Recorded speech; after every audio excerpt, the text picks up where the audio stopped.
माझं नाव शिल्पा श्याम सावंत. माझं वय 65 आहे. मला फ्रोजन शोल्डरचा त्रास होत होता.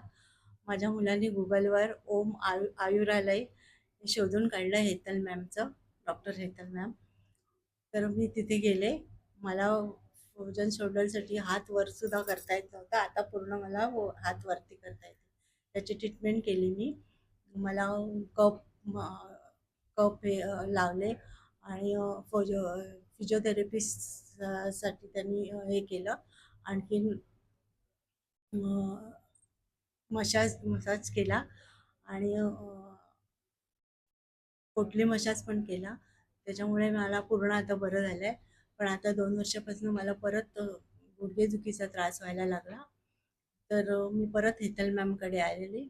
ओम आयुर्वेदालयमध्ये आले. तर त्यांनी मला हे केलं, पंचकर्मासाठी हे केलं. मी पंचकर्म केलं. मी थोडी थोडी लंगडतच चालत होते. पण मला वाटलं नव्हतं की मला पूर्ण बरं वाटेल असं, कारण माझं वय पण होतं 65.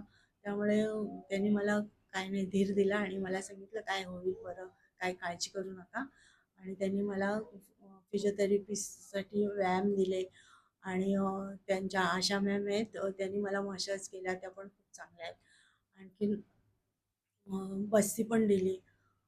त्याच्यामुळे मला आता पूर्ण बरं झालंय. मी पूर्ण आता नीट चालू शकते. नाहीतर ऑपरेशन माझं टाळलं. डॉक्टरने ऑपरेशन सांगितलेलं आणि गुडघा झिजलाय पण सांगितलेलं. पण मला हेतल मॅडमनी धीर दिला आणि पूर्ण ट्रीटमेंट केली माझी. मालिश वगैरे करून चांगलं केलं आणि सांगितलं आता काळजी काय घ्यायची ते पण सांगितलं मला. काय खायचं ते पण सांगितलं. त्याच्यामुळे मी आता पूर्ण रिलॅक्स आहे. मी हेतल मॅमचे आभार मानते. त्यांना यश येऊ दे. पूर्ण आभार मानते.